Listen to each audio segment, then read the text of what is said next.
Hello everyone, welcome again to study guide YouTube platform. আশা করি তোমরা প্রত্যেকেই ভালো আছো, প্রত্যেকেই সুস্থ আছো, প্রত্যেকেই পড়াশোনা করছো। পরীক্ষা খুব কাছেই চলে এসছে। আমি চটজলদি সিলেবাসটাকে শেষ করার চেষ্টা করব। তো এর আগে অলরেডি আমি হিস্ট্রির যে ক্লাস, টোটাল এনশিয়েন্ট হিস্ট্রি, সেটাকে অলরেডি কভার করে ফেলেছি।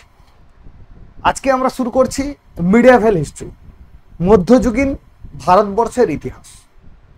এর আগের ক্লাসে আমরা পড়েছিলাম পাল, প্রতিহার আর রাষ্ট্রকূট। পাল দেখেছিলাম পূর্ববঙ্গ থেকে, অর্থাৎ পূর্ববঙ্গ নয়, পূর্ব ভারত থেকে, পশ্চিম ভারত থেকে প্রতিহার, আর দক্ষিণ ভারত থেকে রাষ্ট্রকূট। এই অংশটা আমরা দেখেছিলাম। তো তার আগে আমি ইতিহাসটাকে দুটো ভাগে ভাগ করেছিলাম। একটা হচ্ছে নর্দার্ন হিস্ট্রি বা উত্তর ভারতের ইতিহাস, আরেকটাকে আমরা বলছিলাম দক্ষিণ ভারতের ইতিহাস, আর একটা ছিল সুদূর দক্ষিণ ভারতের ইতিহাস।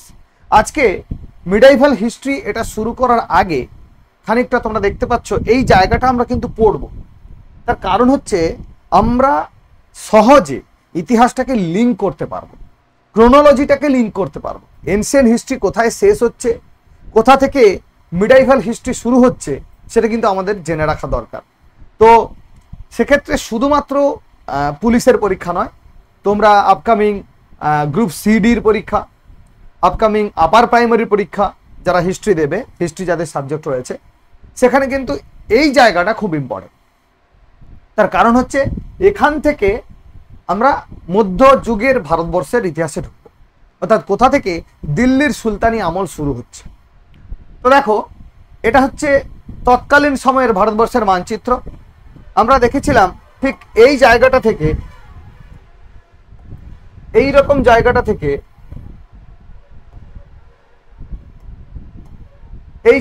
এই জায়গাটা থেকে আমরা দেখেছিলাম কি, পাল বংশ দেখেছিলাম আমরা।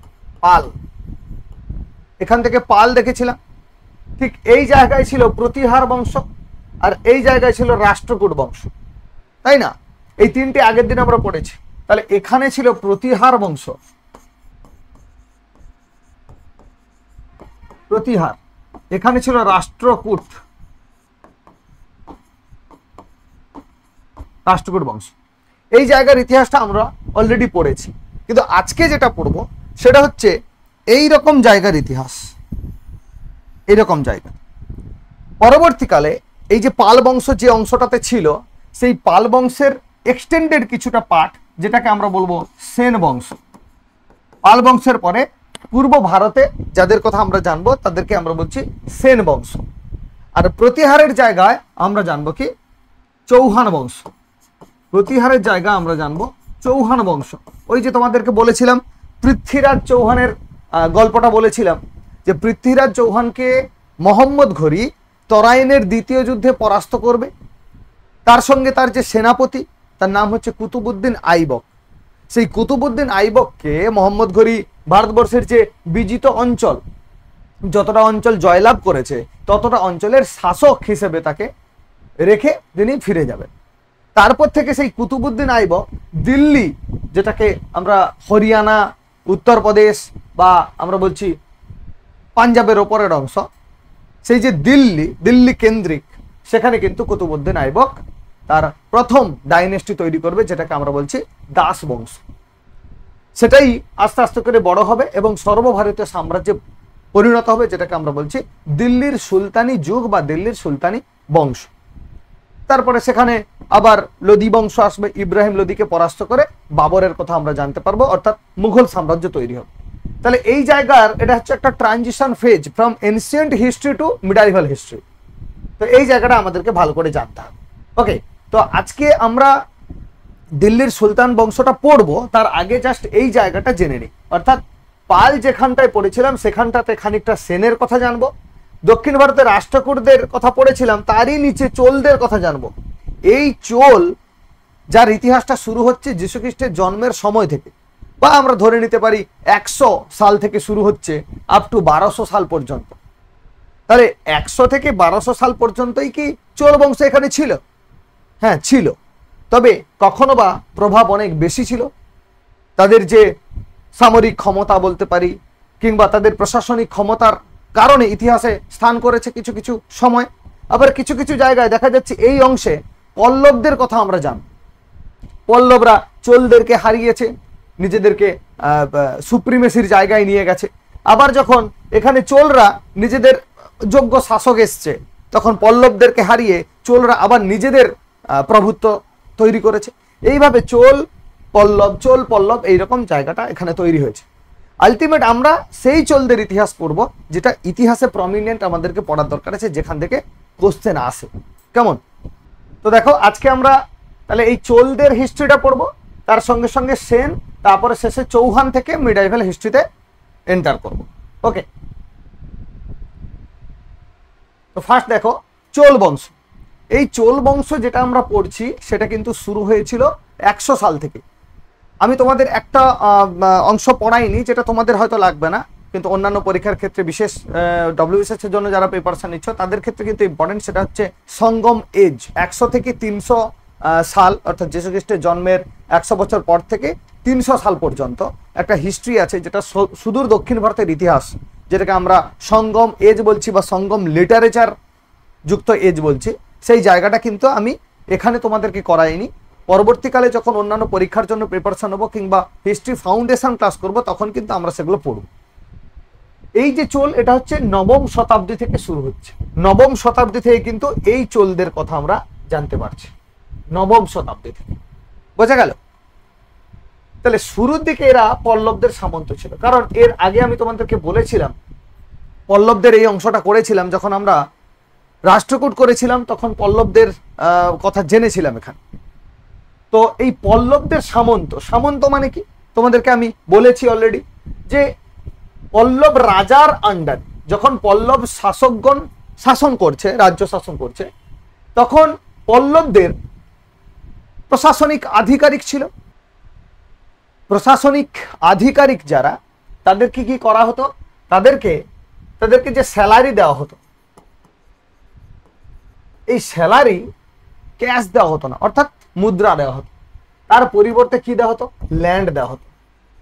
ল্যান্ড, যেটাকে আমরা বলছি ভূমি, এই ভূমি দেওয়া হতো। তো আধিকারিকরা যখন স্যালারির পরিবর্তে ভূমি পেত এবং তাদের যখন প্রমোশন হতো, আস্তে আস্তে করে প্রমোশন হতো, তাহলে এক একজন সামন্ত কি হতো? প্রচুর জমির মালিক হতো। প্রচুর জমির মালিক হতো, নিজেদেরকে রাজার মতো করে ভাবতে শুরু করত। তো তারা পরবর্তীকালে যখন কোনো একটা বংশ রাজত্ব করছে, তাদের মধ্যে সবাই তো যোগ্য শাসক হবে এমন তো কথা নেই, তাই না? যখন যোগ্য শাসক থাকছে না, একটু দুর্বল শাসক আসছে, তখন কি হচ্ছে? এই যে বড় বড় আধিকারিক যারা বড় বড় ভূমির মালিক, বড় বড় জমির মালিক হয়ে যাচ্ছে, দেখা যাচ্ছে তাদের আন্ডারে এখন 5,000 10,000 লোক কাজ করছে, তাদের সেনা রাখার অনুমতি দেওয়া হচ্ছে। তো তারা কি করছে? এই দুর্বল বা অযোগ্য যে শাসক, তাকে হারিয়ে কি করছে? সেই বংশের পুরোপুরি ক্ষমতা হস্তগত করে নিচ্ছে, কুক্ষিগত করে নিচ্ছে। তো এইরকম ঘটনাগুলো আমরা দেখতে পাবো। যেমন দেখতে পেয়েছিলাম কুষাণদের পরবর্তী সময়ে যখন গুপ্ত বংশ তৈরি হচ্ছিল, কুষাণদের পরবর্তী সময়ে যখন বাকাটক বংশ তৈরি হচ্ছিল। আমরা দক্ষিণ ভারতের যে অংশ রাষ্ট্রকূট পড়েছি, সেখানেই কিন্তু আমরা চালুক্য বংশ পড়েছি, রাষ্ট্রকূট বংশ পড়েছি। আবার দক্ষিণ ভারতের যে অংশের কথা বলছি, সেখানে আমরা আগে পল্লব বংশ পড়েছি, তাদের সামন্ত ছিল চালুক্যরা। আবার চালুক্য তাদের সামন্ত জীবন থেকে আবার প্রশাসকের ভূমিকায় অবতীর্ণ হয়েছে। বুঝা গেল? তা এই নবম শতাব্দীতে, তার আগে কিন্তু পল্লবরা এখানে শাসন করত। তো পল্লবদের সামন্ত কারা ছিল? এই চোলরা, অর্থাৎ এই সময়কার যে চোলদের কথা আমরা পড়ছি, তারা ছিল পল্লবদের সামন্ত। পল্লবদের ধ্বংসাবশেষের ওপর চোল বংশের উৎপত্তি হয়। দেখো পরীক্ষাতে কিন্তু প্রশ্ন পড়েছে যে কোন বংশের ধ্বংসাবশেষের ওপর চোল বংশের প্রতিষ্ঠা হয়েছে, বা চোল বংশ কোন বংশকে ধ্বংস করে তার চোল বংশ প্রতিষ্ঠা করে। সেটা হচ্ছে পল্লব বংশ। বোঝা গেল? সঙ্গমকালীন চোল বংশের শাখা, ওই যে তোমাদেরকে বললাম 100 থেকে 300 বছরের যে ইতিহাস, বেসিক্যালি পাণ্ড রাজারা, চোল, চের, পাণ্ড, এই 3 ধরনের বংশের কথা আমরা ওই সময়কার ইতিহাসে জানবো, যেটা আমাদের হয়তো লাগবে না বলে তাই হয়তো ওটা অমিট করা হয়েছে। তো সেই পাণ্ড রাজারা এরকম সঙ্গমের আয়োজন করেছিল। কিছু তামিল সাহিত্যিকদের নিয়ে একটা অর্গানাইজেশন, একটা প্রোগ্রাম তারা অ্যারেঞ্জ করেছিল, যেটাকে আমরা সঙ্গম যুগ বলছি। 300 সাল ধরে সেটা চলেছে। তো তাদেরই একটা শাখা ছিল এই চোল বংশ, বোঝা গেল? মানে পূর্বপুরুষ যদি আমরা ধরি, এই চোল বংশের পূর্বপুরুষ কারা ছিল? সঙ্গমকালীন যে চোল, তারা ছিল এই চোল বংশের পূর্বপুরুষ। এই চোল বংশের প্রতিষ্ঠাতা ছিল বিজয়ালয়। এটা কিন্তু ইম্পর্টেন্ট, তোমাদেরকে মাথায় রাখতে হবে, পরীক্ষাতে এসছে। চোল বংশের প্রতিষ্ঠাতা হচ্ছে বিজয়ালয়। তাকে কি বলা হয়? চোল বংশের দ্বিতীয় প্রতিষ্ঠাতা বলা হয়। কেন বলতো? কারণ চোল বংশের প্রথম প্রতিষ্ঠাতা কিন্তু ওই সময়কার, অর্থাৎ 100 থেকে 300 শতকের যে চোল বংশ, যে ইতিহাসটা আমরা পড়ছি, তখন যে চোল বংশের প্রতিষ্ঠাতা ছিল সে হচ্ছে প্রথম প্রতিষ্ঠাতা। যদিও বা ইতিহাসে খুব একটা ওই জিনিসটা প্রমিনেন্ট নয়, কিন্তু এই যে চোল বংশ পড়ছি, এখানে প্রতিষ্ঠাতা হচ্ছে বিজয়ালয়, তাই তাকে বলা হচ্ছে second founder of Chola dynasty. কেমন? এই বংশের পরবর্তী রাজা হচ্ছে প্রথম পরান্ত। এখানে দুজন রাজার কথা আমরা জানবো, একটা হচ্ছে রাজরাজ চোল আর একটা হচ্ছে রাজেন্দ্র চোল। বাদ বাকি আমাদের খুব একটা বেশি লাগবে না। তো তিনি মাদুরাই জয় করে মাদুরাই কোন্ড উপাধি নিয়েছিল। মাদুরাই কোন্ড উপাধি কে নিয়েছিল? এই প্রথম পরান্তক। মনে রাখতে চাইলে অবশ্যই মনে রাখবে, না রাখতে চাইলে রাখার দরকার নেই। বোঝা গেল? এর আগে আমরা যখন পল্লব বংশ পড়েছিলাম, তোমাদেরকে মাদুরাই কোন্ড উপাধি কে নিয়েছিল তোমাদেরকে বলেছিলাম। তোমরা যদি পারো কমেন্ট করে জানাও যে পল্লব বংশের চালুক্য বংশের কোন সম্রাট পল্লব বংশের মাদুরাইকে পরাস্ত করে বা মাদুরাইকে জয় করে মাদুরাই কোন্ড উপাধি নিয়েছিল? সেটা হচ্ছে বাতাপির চালুক্য বংশের। তার নামটা তোমরা প্রত্যেকে কমেন্ট করে জানাও। তো এই যে তথ্য পাওয়া যাচ্ছে, অর্থাৎ প্রথম পরান্তক সম্পর্কে যে ইতিহাসটা আমরা জানতে পারছি, সেটা কোথা থেকে? উত্তর মেরুর অভিলেখ থেকে আমরা জানতে পারছি। কোথা থেকে? উত্তর মেরুর অভিলেখ। তিনি রাষ্ট্রকূট শাসক তৃতীয় কৃষ্ণের কাছে পরাজিত হন। দরকার নেই, লাগবে না। এর পরবর্তী শাসক হচ্ছে রাজরাজ চোল। ইম্পর্টেন্ট এই জায়গাটা, স্টার মার্ক করে দিলাম, এটা কিন্তু ইম্পর্টেন্ট, এখান থেকে কিন্তু প্রশ্ন এসছে। উপাধি কি? মামুন্ডি চোল। উপাধি হচ্ছে মামুন্ডি চোল। মামুন্ডি চোল উপাধিকার প্রথম রাজরাজ, ঠিক আছে? তিনি রাজধানী তাঞ্জোরে বৃহদেশ্বর মন্দির বানান। এইটাই ইতিহাসে পড়ে, বৃহদেশ্বর মন্দির, সেটা হচ্ছে রাজরাজ চোল। এইটা তোমাদেরকে মাথায় রাখতে হবে, এটা কিন্তু ইম্পর্টেন্ট, এটা তোমাদেরকে মাথায় রাখতেই হবে এই অংশটা। Brihadeshwar temple, art and culture, যেটা ইতিহাসের একটা পার্ট হিসেবে রয়েছে, ইউপিএসসিতে বেসিক্যালি এই চ্যাপ্টারটা রয়েছে, আর্ট অ্যান্ড কালচার। সেই আর্ট অ্যান্ড কালচারে কিন্তু এই জায়গাটা খুব ইম্পর্টেন্ট। সাউথ ইন্ডিয়ান হিস্ট্রির ক্ষেত্রে এই বৃহদেশ্বর টেম্পলকে বানিয়েছে, তোমরা যদি পড়ে উত্তর করবে মামুন্ডি চোল বা রাজরাজ চোল। বোঝা গেল? নেক্সট বাকি হচ্ছে পরবর্তী শাসক রাজেন্দ্র চোল। তিনি হচ্ছে চোল বংশের সব থেকে শক্তিশালী রাজা, সব থেকে শক্তিশালী রাজা। তিনি কি করেছিলেন? শ্রীলঙ্কাকে পুরোপুরি জয় করেছিলেন। আর একটা জিনিস এখানে খুব ইম্পর্টেন্ট, যেটা পরীক্ষাতে আসার সম্ভাবনা রয়েছে, সেটা হচ্ছে বাংলাকে তিনি আক্রমণ করেছিলেন যখন পাল বংশের রাজা মহিপাল পাল বংশের শাসক ছিল, তখন তিনি বাংলাকে আক্রমণ করেছিলেন। তো বাংলাকে আক্রমণ করেছিল তার প্রধান কারণ হচ্ছে গঙ্গা জলের জন্য। তখনকার ইতিহাসে কোনো একটা রাজবংশের এলাকাতে যদি অন্য কোনো রাজবংশের শাসক বা রাজা সেখানে ঢুকতে চায়, তাকে কিন্তু যুদ্ধ করেই কিন্তু সেই বংশের মধ্যে পদার্পণ করতে হবে, নাহলে কিন্তু সে পা ফেলতেও পারবে না। তো সেরকম বাংলা মানে কি? গঙ্গা নদী বাংলার উপর দিয়ে চলে গেছে। বাংলা তখন ছিল বাংলা, বিহার, উড়িষ্যা, এই পুরো অঞ্চলটা নিয়ে। কারণ একটা সময় আমরা জানি ত্রিমুখী যে দ্বন্দ্ব হয়েছিল, ত্রিশক্তি সংঘর্ষ পাল, প্রতিহার আর রাষ্ট্রকূটের মধ্যে। কখনো পাল কনৌজ অধিকার করছে, কখনো প্রতিহার অধিকার করছে, কখনো রাষ্ট্রকূট অধিকার করছে। তার মানে গোটা উত্তরপ্রদেশ, মধ্যপ্রদেশ, বাংলা, বিহার, এই পুরো অঞ্চলটা নিয়েছিল কি? পাল সাম্রাজ্য। তো যখন পাল বংশের রাজা মহিপাল ছিল, তখন রাজেন্দ্র চোল বাংলা আক্রমণ করেছিল কেবলমাত্র গঙ্গা জলের জন্য। তোমরা হয়তো মনে করতে পারো, স্যার গঙ্গা জলের জন্য আবার কেউ আক্রমণ করে নাকি?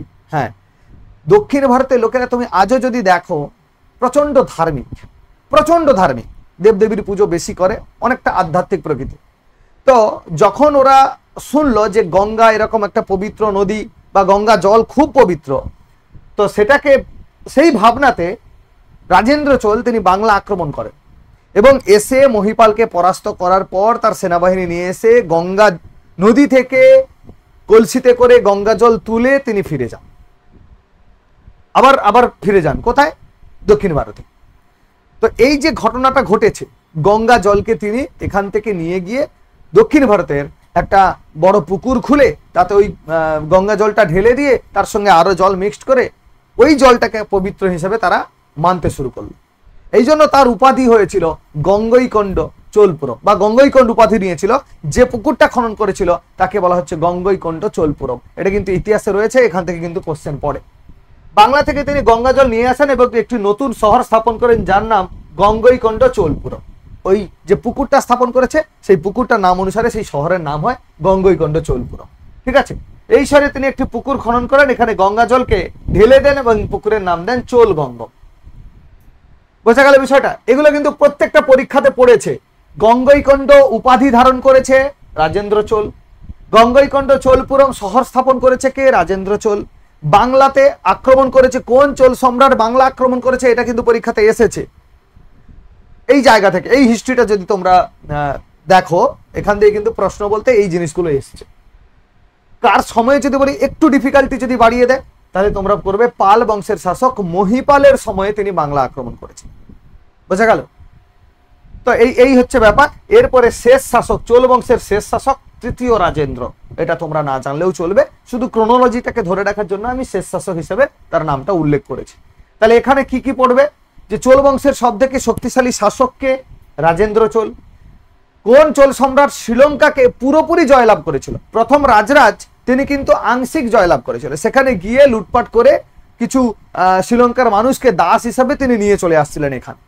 কিন্তু রাজেন্দ্র চোল আক্রমণ করার পর পুরো শ্রীলঙ্কাকে জয় করে নিয়েছিল, শ্রীলঙ্কাকে অধিকার করেছিল। পরবর্তীকালে বাংলা আক্রমণ করে, গঙ্গৈকণ্ড উপাধি পায়, গঙ্গৈকণ্ড চোলপুরম শহর স্থাপন করে এবং সেখানে একটা ছোট্ট পুকুর তৈরি করে যার নাম দেয় চোল গঙ্গম, এবং সেটাকেই বর্তমানে এই পুকুরটা এখন রয়েছে এবং খুব পবিত্র হিসাবে ধরা। বোঝা গেল? তাহলে এই হচ্ছে চোল বংশ। এই কয়েকটা ইনফরমেশন জানলেই চলবে, এছাড়া চোল বংশে আরো প্রচুর কিছু আছে, আমাদের দরকার নেই। কেমন? এরপরে হচ্ছে সেন বংশ। ওই যে তোমাদেরকে বললাম, তোমাদেরকে যে অংশটা দেখিয়েছিলাম,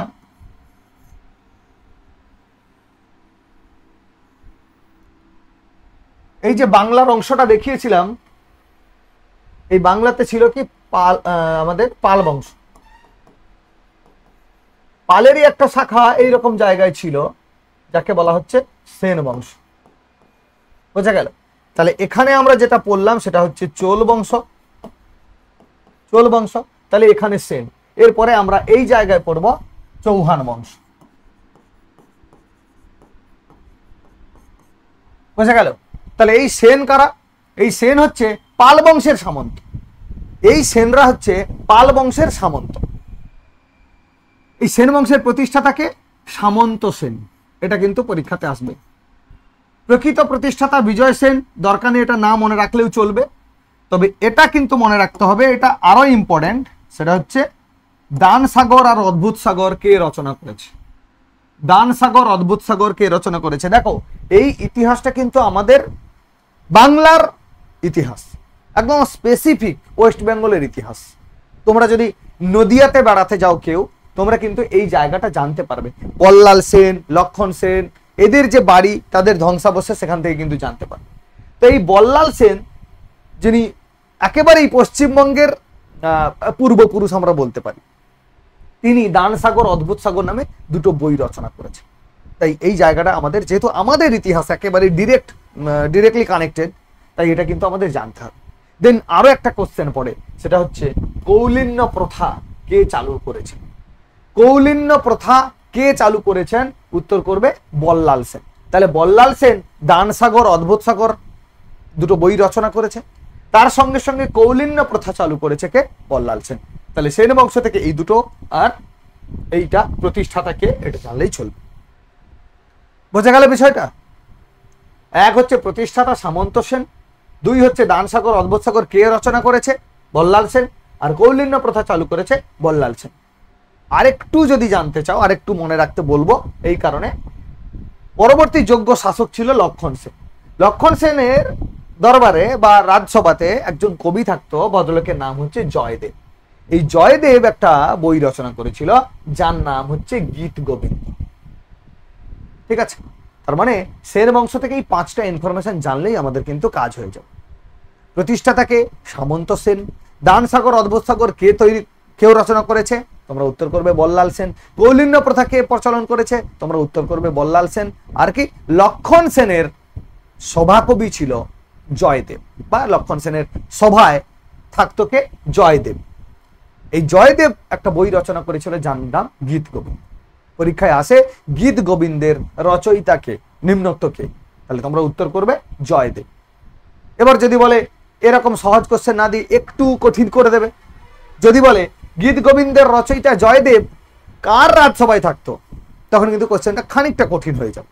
সেটা হচ্ছে উত্তর করবে লক্ষণ সেন। বোঝা গেল? এই হচ্ছে সেন বংশ। নেক্সট তাহলে আমাদের থাকলো কি? চৌহান বংশ। এই চৌহান বংশ, যেখানে পৃথ্বীরাজ চৌহানের কথা আমরা জানবো, পৃথ্বীরাজ তৃতীয়, তাকে পরাস্ত করে আমাদের মোহাম্মদ ঘুরি তরাইনে দ্বিতীয় যুদ্ধে পরাস্ত করে তার সেনাপতির মধ্য দিয়ে সুলতানি বংশের সূচনা করল। রাজধানী কি? সকম্বরী, যেটা সম্বর বলা হচ্ছে বর্তমানে, সম্বর যেটাকে রাজস্থান বলা হয়। ওকে, পরবর্তীকালে রাজধানী হয়েছিল আজমের। তারা প্রতিহারদের সামন্ত ছিল। আমি ওই যে বললাম একটু আগে, প্রতিহারদের সামন্ত ছিল মানে কি? উত্তর পশ্চিম ভারত, সেখানেই চৌহান বংশ। প্রতিষ্ঠাতাকে সিংহরাজ, এটা মনে রাখবে। উপাধি কি? মহারাজাধিরাজ। কারণ এই সময়কার যদি ইতিহাস আমরা দেখি, বিভিন্ন রাজারা রাজাধিরাজ, মহারাজাধিরাজ এরকম উপাধি নিয়েছে, তাই আলাদা করে মনে রাখার দরকার নেই। কারণ শুধু মহারাজাধিরাজ যদি বলা হয় তাহলে উত্তর করতে পারবে না, এরকম প্রচুর রাজা আছে। তবে যদি বলি চৌহান বংশের কোন সম্রাট মহারাজাধিরাজ উপাধি নিয়েছিল, তাহলে উত্তর হবে সিংহরাজ। পরবর্তী শাসক দ্বিতীয় অজয়রাজ, দরকার নেই। আজমের শহর প্রতিষ্ঠা করেছিল, এটা এখনো পর্যন্ত প্রশ্ন আসেনি এই ধরনের। পরবর্তী শাসক চতুর্থ বিগ্রহ, তিনি বিশালদেব নামে পরিচিত, এটা কিন্তু এসএসসি পরীক্ষাতে এসছে।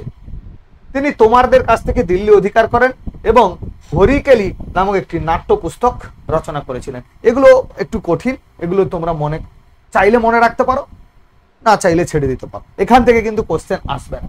কোশ্চেন আসবে কি? এই যে পৃথ্বীরাজ চতুর্থ, সরি আমি তোমাদেরকে পৃথ্বীরাজ তৃতীয় বললাম, তৃতীয় নয়, চতুর্থ পৃথ্বীরাজ। ইতিহাসে তিনি পৃথ্বীরাজ চৌহান নামে পরিচিত। এই পৃথ্বীরাজ চৌহান তরাইনের প্রথম যুদ্ধে মোহাম্মদ ঘুরিকে হারিয়ে দিয়েছিল। মোহাম্মদ ঘুরিকে হারিয়ে দিয়েছিল সালটা কত? 1191। তরাইনের প্রথম যুদ্ধে পৃথ্বীরাজ চৌহান মোহাম্মদ ঘুরিকে হারিয়ে দিয়েছিল। কিন্তু পরবর্তীকালে এখানেও বিশ্বাসঘাতকতার কথা আমরা জানতে পারবো যদি ইতিহাসটা একটু ঘেঁটে দেখি। সেদিকে আমি যাচ্ছি না। যেমন করে পলাশির যুদ্ধে সিরাজউদ্দৌলা হেরে গেছিল, তেমন করে পৃথ্বীরাজ চৌহানও হেরে গেছিল বিশ্বাসঘাতকতার কারণে। তারই বন্ধু স্থানীয়, তারই পাশাপাশি যে রাজ্য, তার রাজারা মোহাম্মদ ঘুরিকে আবার আমন্ত্রণ করে ডেকে নিয়ে এসেছিল পৃথ্বীরাজ চৌহানের বিরুদ্ধে যুদ্ধ করার জন্য। তো তিনি যখন আবার ফিরে এলেন তখন সালটা 1192, যেটাকে আমরা বলছি তরাইনের দ্বিতীয় যুদ্ধ। এই তরাইনের দ্বিতীয় যুদ্ধে মোহাম্মদ ঘুরি পৃথ্বীরাজ চৌহানকে পরাস্ত করে এবং হত্যা করে। তিনি এসছেন কেবলমাত্র টাকা পয়সার জন্য, ধন দৌলত সম্পদ এগুলো সব লুটপাট করার জন্য তিনি এসছেন। আর পৃথ্বীরাজ চৌহানের পার্শ্ববর্তী যে রাজারা তাকে আমন্ত্রণ জানিয়েছিল, তাদের কাছ থেকেও প্রচুর উপহার টুপহার নিয়ে তিনি ফিরে যেতে চাইলেন। ফিরে যেতে চাওয়ার সময় তার এক সেনাপতি, যার নাম হচ্ছে কুতুবউদ্দিন আইবক, তিনি চাইলেন যে ভারতবর্ষের যে অঞ্চলটা তিনি অধিকার করেছেন সেখানে থেকে যেতে, সেখানের শাসক হতে। তখন মোহাম্মদ ঘুরির কন্যা, তার সঙ্গে বিয়ে হলো কুতুবউদ্দিন আইবকের। তো জামাই হিসেবে বা জামাতা হিসেবে তাকে ওই বিজিত অঞ্চলের দায়িত্ব দিল মোহাম্মদ ঘুরি। এবং সেই কুতুবউদ্দিন আইবক ইতিহাসে কি করলেন? সুলতানি বংশের প্রতিষ্ঠা করলেন, যেটা আমরা বলবো দাস বংশ। সেই দাস বংশের হাত ধরে কি হলো? সুলতানি বংশের প্রতিষ্ঠা হলো। এই হচ্ছে আমাদের এই সময়কালীন ইতিহাস। অর্থাৎ আমরা বলবো যে মধ্যযুগের ভারতবর্ষে বা মধ্যযুগীন ইতিহাসে ঢোকার আগে ভারতবর্ষের যে হিস্ট্রিটা, সেটা আমি তোমাদেরকে দেখালাম।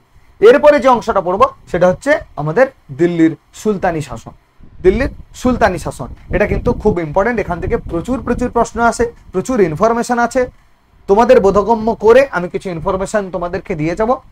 পরবর্তীকালে ফাউন্ডেশন ক্লাস করার সময় আমরা ভালো করে বুঝে বুঝে পড়বো। এখন কেবলমাত্র পরীক্ষাটাকে ওভারকাম করার জন্য, পরীক্ষাটাকে ক্র্যাক করার জন্য আমাদের যতটুকু জানার আমরা ততটুকুই জানবো। ওকে, দেখো দিল্লির সুলতানি শাসন যেটা হচ্ছে 1206 থেকে 1526 পর্যন্ত, 1206 থেকে 1526 পর্যন্ত এই সময়টাকে আমরা বলছি দিল্লির সুলতানি শাসন। এখানে 5টা রাজবংশ শাসন করেছে, পাঁচটা রাজবংশ। আমরা আসছি পরবর্তীতে।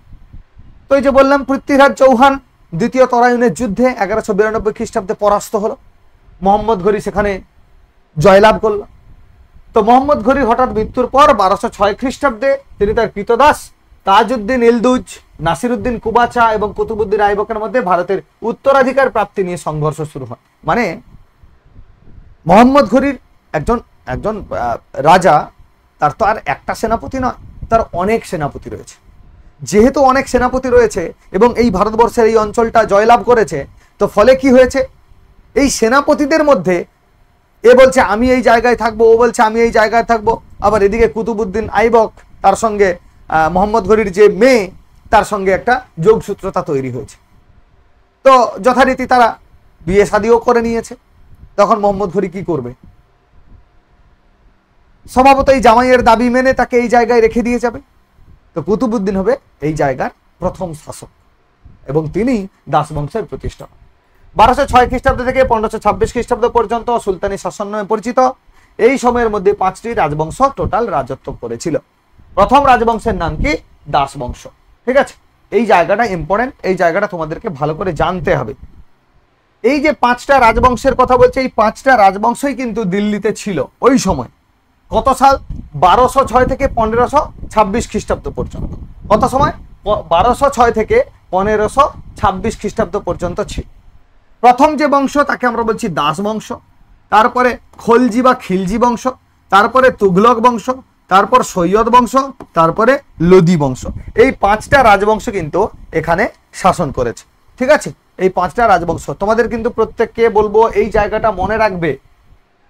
ঠিক আছে, প্রথমে দাস বংশ, তারপরে খলজি বংশ, তারপরে তুঘলক, তারপরে সৈয়দ, তারপরে লোদি। বুঝে গেল? দাস বংশ, খলজি বংশ, তুঘলক বংশ, সৈয়দ বংশ, লোদি বংশ। লোদি শেষ মনে রাখতে পারবে, দাস শুরু, দাসের পরেই খলজি। বুঝে গেল? তারপর তুঘলক, তারপর সৈয়দ, তারপর লোদি।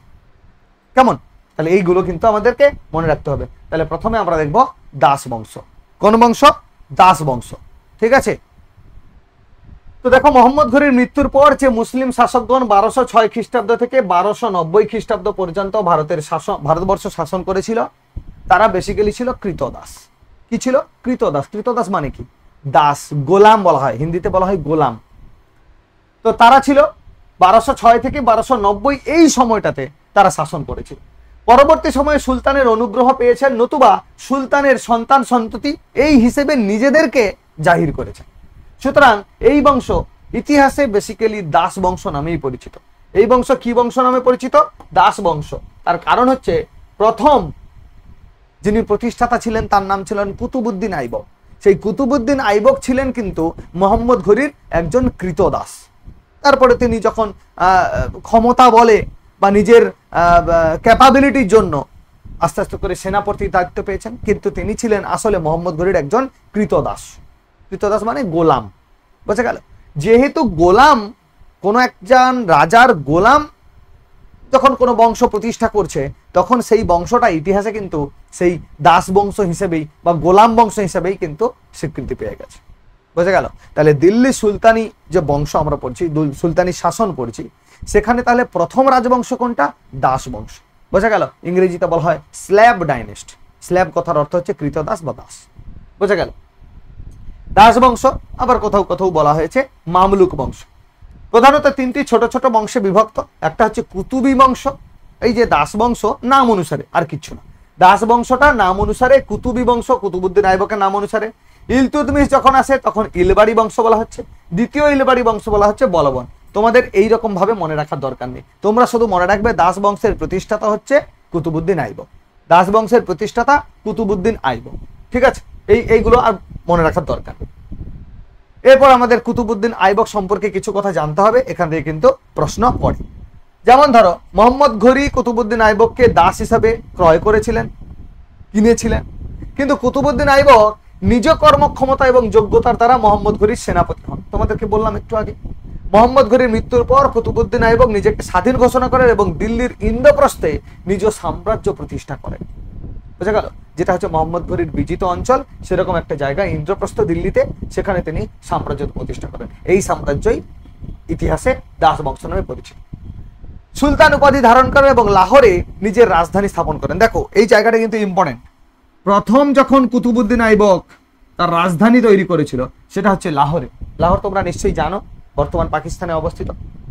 তিনি প্রচুর দান ধ্যান করতেন বলে মুসলমান লেখকদের 1 লক্ষ করে কয়েন দান করেছিলেন। প্রচুর দান ধ্যান করতেন এবং সেই দান ধ্যান করতেন বলে তাকে বলা হতো লাখ বক্স বা লকাহ।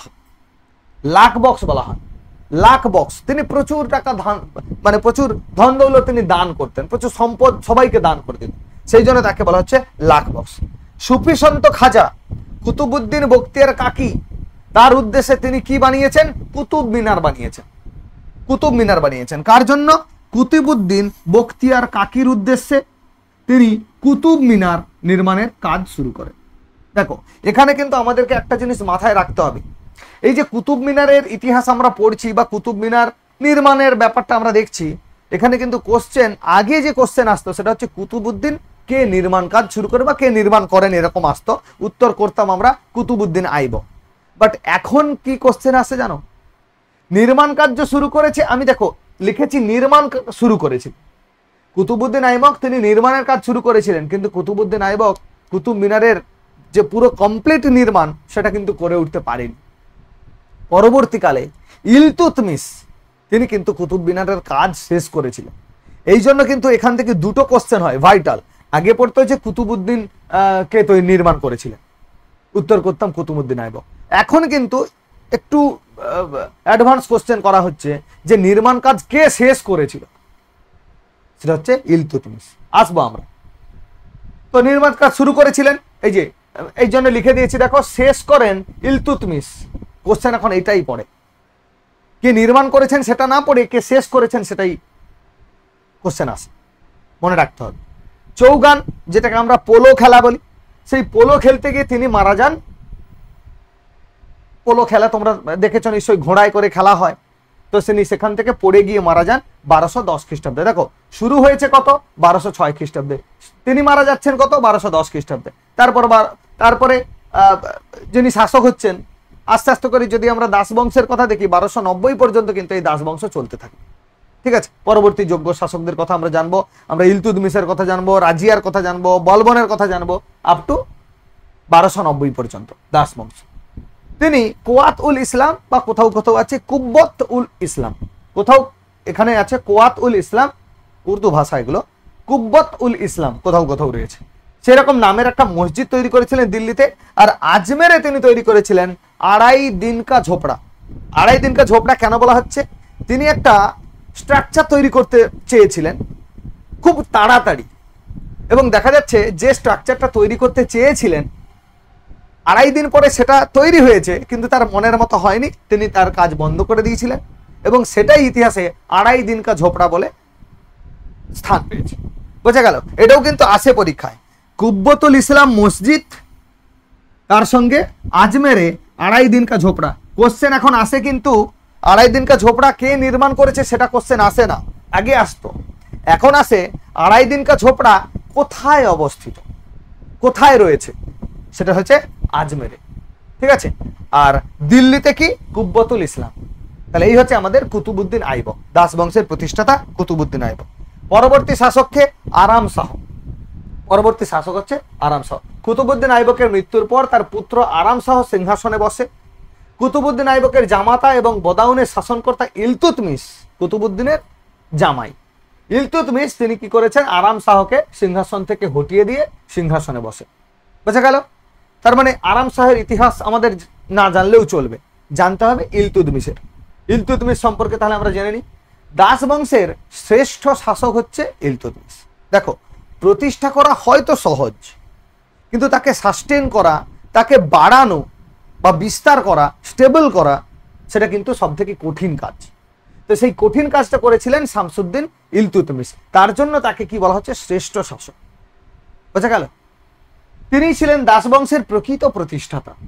ইলবাড়ি তুর্কি ছিলেন বলে তার, যেহেতু তিনি প্রকৃত প্রতিষ্ঠাতা বা স্টেবিলিটি দিয়েছিলেন সাম্রাজ্যকে, সেই জন্য তার বংশকে বলা হচ্ছে ইলবাড়ি বংশ। ঠিক একইভাবে ইলতুৎমিশের পরবর্তীকালে যিনি রাজা হবেন তিনি হচ্ছেন রাজিয়া সুলতানা, ইলতুৎমিশের কন্যা। তখনও দেখব স্টেবিলিটি হয়তো খুব একটা থাকবে না, পরবর্তীকালে বলবন এসে সেই স্টেবিলিটিটাকে নতুন করে আবার রিএস্টাবলিশ করবেন। তার জন্য তিনি যখন শাসন করছেন সেই শাসনকালটাকে আমরা বলছি সেকেন্ড ইলবাড়ি ডাইনেস্টি বা দ্বিতীয় ইলবাড়ি বংশ বলছি। আমি প্রথমেই তোমাদেরকে দেখালাম না যে দাস বংশ, যেটাকে কুতুবি বংশ আমরা বলছি, কুতুবুদ্দিন আইবক, প্রথম ইলবাড়ি বংশ ইলতুৎমিশ, দ্বিতীয় ইলবাড়ি বংশ বলবন। এরকম কোশ্চেন এসেছে একটু হায়ার এক্সামগুলোতে, এসএসসি, সিজিএল, সিএইচএসএল এইসব বা রেলওয়েতে কোশ্চেন এসছে।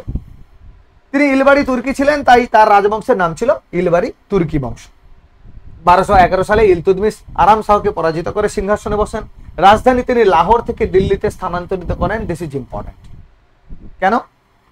কারণ কুতুবুদ্দিন আইবক তিনি দাস বংশের প্রতিষ্ঠা করার পর যে সাম্রাজ্যটা তৈরি হয়েছিল বা যে বংশ তৈরি হয়েছিল, দ্যাট ইজ দাস বংশ, তার রাজধানী ছিল কিন্তু লাহোর। তাহলে লাহোর থেকে দিল্লিতে রাজধানী স্থানান্তর হচ্ছে, ক্যাপিটাল ট্রান্সফরমেশন হচ্ছে, একটা ভাইটাল ঘটনা ইতিহাসে। কারণ আমরা যদি দেখি ভারতবর্ষে ইংরেজরা যখন শাসন করছে তখন আমাদের এই পশ্চিমবঙ্গের রাজধানী কলকাতা ছিল সারা ভারতবর্ষের রাজধানী, কিন্তু পরবর্তীকালে যখন বঙ্গভঙ্গ রদ করা হলো 1911 সালে, এখান থেকে ক্যাপিটালটাকে ট্রান্সফার করে নিয়ে চলে যাওয়া হলো দিল্লিতে। যখনই দিল্লিতে নিয়ে চলে যাওয়া হলো, এখন বর্তমান যেহেতু capital city, national capital territorial region বলা হয়, তো এই জায়গাতে ডেভেলপমেন্ট অনেক বেশি অন্যান্য জায়গার তুলনায়, তাই না? তাই ক্যাপিটাল ট্রান্সফরমেশন করা এটা কিন্তু একটা বড় ঘটনা। আমরা এরপরে পড়বো তুগলক বংশের সময় মোহাম্মদ বিন তুগলকের কথা দেখব, এবং তিনি এই যে তার ক্যাপিটাল ট্রান্সফার করার ঘটনা ইতিহাসে কুখ্যাত হয়ে রয়ে গেছে, বিখ্যাত নয়, কুখ্যাত হয়ে রয়ে গেছে, আমরা পড়বো আজকেই। যাই হোক, তিনি কি করেছেন, রাজধানী লাহোর থেকে দিল্লিতে স্থানান্তর করেছেন। কে? ইলতুৎমিশ। কুতুবুদ্দিন আইবকের সময় লাহোর ছিল, সেটা ট্রান্সফার হয়ে চলে এলো কোথায়? দিল্লিতে। এরপর পুরো ইতিহাসটা দিল্লি ওরিয়েন্টেড নিশ্চয়ই হবে। কুতুব মিনারের নির্মাণ কাজ সম্পন্ন করেন। Advance question. আজমের শরীফ মসজিদ নির্মাণ করেন। পরীক্ষাতে আসবে না, তোমাদের পরীক্ষাতে। ইলতুৎমিশ রূপো দ্বারা তৈরি মুদ্রা, তাকে ইতিহাস নাম দিয়েছে টঙ্কা, এবং তামা দ্বারা তৈরি মুদ্রা তাকে ইতিহাস নাম দিয়েছে জিতল। এই দুটো মুদ্রা প্রচলন করেছিল। ইলতুৎমিশের দ্বারা প্রচলিত রূপ্য মুদ্রা কি? টঙ্কা, অর্থাৎ রূপার তৈরি মুদ্রা, সেটা হচ্ছে টঙ্কা, 175 গ্রামের হতো ওটা। তামার তৈরি মুদ্রাকে আমরা বলছি জিতল। এই দুটো মুদ্রা কিন্তু চালু করেছিল কে? ইলতুৎমিশ। বোঝা গেল? সব থেকে ইম্পর্টেন্ট সেটা হচ্ছে ইকতা প্রথা প্রবর্তন করেছিল। ইকতা প্রথা চালু করেছিল ইলতুৎমিশ। ইলতুৎমিশের হস্যই আর ইকতার হস্যই একটা লিঙ্ক আছে, মিল আছে, সেই জন্য তোমাদের মনে রাখতে সুবিধে ইলতুৎমিশ ইকতা প্রথা চালু করেছে। এটা কিন্তু ভাইটাল কোশ্চেন, তোমাদের পরীক্ষাতে আসার সম্ভাবনা রয়েছে, আসতেও পারে। তিনি একটি কেন্দ্রীয় সেনাবাহিনীর পত্তন করেছিলেন, মানে শুরু করেছিলেন, স্থাপন করেছিলেন কেন্দ্রীয় সেনাবাহিনী। এরপরে তিনি 40 জন অভিজাত তুর্কিদের নিয়ে 40 চক্র বা বন্দে গান ই চাহেল গান এরকম একটা ডিপার্টমেন্ট তৈরি করেছিল, যেখানে 40 জন গুরুত্বপূর্ণ ব্যক্তিবর্গ, তাদেরকে নিয়ে বিভিন্ন দিক থেকে পারদর্শী এরকম 40 জন অভিজাত মানুষদেরকে নিয়ে তিনি একটা গ্রুপ তৈরি করেছিলেন, তিনি একটা অর্গানাইজেশন তৈরি করেছিলেন, যার নাম হচ্ছে 40 চক্র বা যেটাকে উর্দু তুর্কি ভাষায় বলা হয় বন্দে গান ই চাহেল গান। ঠিক আছে, তার প্রতিষ্ঠা করেছিলেন। ইলতুৎমিশের রাজত্বকালে দুর্ধর্ষ মঙ্গল নায়ক চেঙ্গিজ খাঁ, এই নামটা তোমরা কিন্তু মনে রাখবে, চেঙ্গিজ খাঁ ইতিহাসে কিন্তু ভয়ঙ্কর একজন শাসক, তিনি হচ্ছেন চেঙ্গিজ খাঁ, যার মধ্যে দয়া মায়া মমতা বলে কিছুই ছিল না। ইতিহাস থেকে আপাতত আমরা চেঙ্গিজ খাঁকে একদম দুর্ধর্ষ, খুব ভয়ঙ্কর একজন রাজা হিসাবে জানি। চেঙ্গিজ খাঁ, তারপর তোমরা তৈমুর লং, এদের নাম শুনবে, দুর্ধর্ষ একেবারেই, মানে মারামারি কাটাকাটিতেই শুধু সিদ্ধহস্ত। এরা মধ্য পশ্চিম এশিয়ার বিভিন্ন রাজ্য জয় করেছিল। এইরকম একটা রাজ্য যার নাম ছিল খিবা, এটা খিরা নয়, এটা হবে খিবা। খিবা বা খোয়ারিজম এরকম একটা রাজ্যতে চেঙ্গিজ খা আক্রমণ করেছিল। সেই রাজ্যের শাসকের নাম ছিল জালালউদ্দিন মঙ্গবরণী। কে ছিল? জালালউদ্দিন মঙ্গবরণী। যখন চেঙ্গিজ খা, এমনিতে চেঙ্গিজ খা দুর্ধর্ষ, এতটাই দুর্ধর্ষ, স্থানীয় যত এলাকার রাজা ছিল, মানে সেই সময় মধ্য এশিয়া, আমাদের পশ্চিম এশিয়া বা পূর্ব এশিয়া, পুরো এশিয়া হিসেবেই ধর, এশিয়াতে চেঙ্গিজ খার নাম শুনলে সবাই ভীষণভাবে ভয় পেত। একেবারেই ক্রূর শাসক, একদম শুধুমাত্র ওই কাটাকাটি করতো। এমন এমন ইতিহাসে এরকম ঘটনা ঘটেছে যেখানে দেখা যাচ্ছে তার যত সেনাবাহিনী, তাদেরকে আদেশ দেওয়া হতো যে সব থেকে বেশি মাথা কেটে নিয়ে আসতে পারবে তার প্রমোশন তত বেশি হবে। এই জন্য তার সেনাবাহিনী, এরকম ইতিহাস বলছে, তার সেনাবাহিনী যখন কাউকে মারতো, সেখানে যদি কোনো প্রেগনেন্ট মহিলা হতো, তার পেট কেটে বাচ্চা বের করে তার মাথা কেটে ওই বল্লমের মধ্যে ঢুকিয়ে নিয়ে যেতে হতো রাজার কাছে, গিয়ে দেখাতে হতো আমি এতগুলো মাথা কেটেছি। তার মানে বুঝতে পেরেছ কতটা ক্রূর ছিল। যে কারণে, এবং তার বিশাল বড় সেনাবাহিনী ছিল। মঙ্গল, তোমরা দেখবে চীনের জাস্ট ওপরে, ভারতবর্ষের ওপরে হিমালয়, তারপর তিব্বত অংশ, তারপর চীন, তারপর রাশিয়া। এই চীন আর রাশিয়ার মাঝখানের যে অংশটা, মাঝখানে একটা দেশ আছে যেটাকে মঙ্গোলিয়া বলা হয়। তো এই মঙ্গোলিয়ার থেকে তিনি এসেছিলেন, বেসিক্যালি ওই চাইনিজ টাইপের। তার ভয়ে এই খিবার যে অধিপতি জালালউদ্দিন মঙ্গবরণী, তিনি ভয়ে চলে এসছেন আমাদের ইলতুৎমিশের কাছে। এসে বলছে আমাকে এখানে থাকতে দিতে হবে। কেন না, আমাকে অমুক একজন, নাম না বলে প্রাথমিকভাবে বলল যে আমার রাজ্য এখন ক্ষতিগ্রস্ত হচ্ছে, মানে আক্রমণের মুখে, আমাকে একটু শেল্টার দেওয়া হোক। তো প্রাথমিকভাবে বললো ঠিক আছে, শেল্টার দেওয়া হবে। পরবর্তীকালে যখন জানতে চাওয়া হলো কে বা কারা আক্রমণ করছে, যখন শুনলো ইলতুৎমিশ যে চেঙ্গিজ খাঁ আক্রমণ করেছে, তখন ইমিডিয়েট তাকে রাজদরবার থেকে তাড়িয়ে দিল, রাখলো না। তার কারণ হচ্ছে ওকে রাখা মানে, তার মানে কি, চেঙ্গিজ খানের বিরোধিতা করা। আর চেঙ্গিজ খান সেই মুহূর্তে তাকে পরাস্ত করা ইলতুৎমিশের ক্ষমতার বাইরে ছিল। তা তিনি এখানেও কিন্তু একটা যোগ্য শাসকের মতো কাজ করেছেন। ওকে, ডিফেন্স করেছেন। তো ইলতুৎমিশের আশ্রয় প্রার্থনা, কিন্তু ইলতুৎমিশ তাকে সাহায্য করেনি। দূরদৃষ্টি সম্পন্ন ইলতুৎমিশ উপলব্ধি করেন যে জালালউদ্দিনকে আশ্রয় দেওয়ার অর্থই হলো দুর্ধর্ষ চেঙ্গিজ খার আক্রমণের সম্মুখীন হওয়া। এর থেকে তার রাজনৈতিক দূরদৃষ্টির পরিচয় পাওয়া যায়। এটাও কিন্তু ইতিহাস ব্যাখ্যা করেছে। তিনি যদি মঙ্গবরণীকে তার রাজসভায় স্থান দিত, মানে তাকে যদি রেখে দিত, শেল্টার দিত, আশ্রয় দিত, তাহলে কিন্তু আজকে দিল্লির সুলতান বংশ আমাদেরকে পড়তে হতো না, ভালোই হতো হয়তোবা। যাই হোক, তাবাকাত ই নাসরি তার সময় লেখা হয়েছিল। কে লিখেছিল? মিনহাজুস সিরাজ, যেটা কিন্তু পরীক্ষাতে পড়েছে।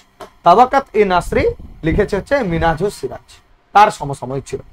1229 খ্রিস্টাব্দে খলিফা তাকে বাগদাদ, তোমরা নিশ্চয়ই জানো বাগদাদ সেখানকার খলিফা, বেসিক্যালি মুসলিমদের প্রধান যিনি, তিনি উপাধি দেন, বেসিক্যালি সেখান থেকে ফরমান পাঠিয়েছিল এবং তাকে সুলতান ই আজম উপাধি দিয়েছিল। এবং তার পরবর্তীকালে আমরা যদি দেখি, যত দিল্লিতে যিনি যারা শাসক হয়েছে, যাদেরকে ইতিহাস মনে রেখেছে, তারা কিন্তু সবাই সুলতান হিসেবেই পরিচিত। কেবলমাত্র আমরা যখন সৈয়দ বংশ পড়বো, খিজির খার কথা পড়বো, তিনি সুলতান উপাধি ধারণ করেননি বা সুলতান বলা হয় না। বাদ বাকি দিল্লিতে যারা রয়েছে তাদেরকে আমরা সুলতান বলছি। এইখান থেকে সুলতান ই আজম বা সুলতান উপাধি দেওয়া হয়েছিল। কোথা থেকে পেয়েছিল?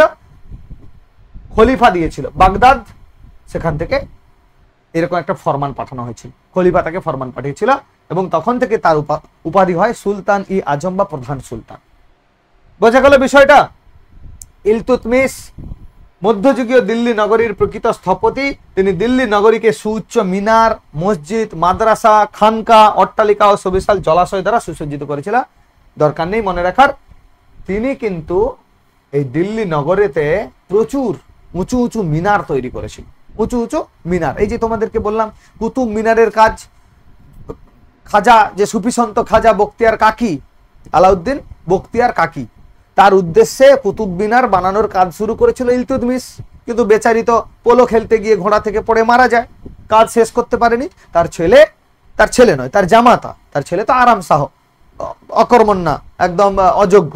তাকে যখন হারালো ইলতুৎমিশ, তার জামাই, সে এসে কি করলো, তার শ্বশুরের তৈরি করা যে কুতুব মিনারের কাজ, সেটাকে সমাপ্ত করলো। বুঝা গেল?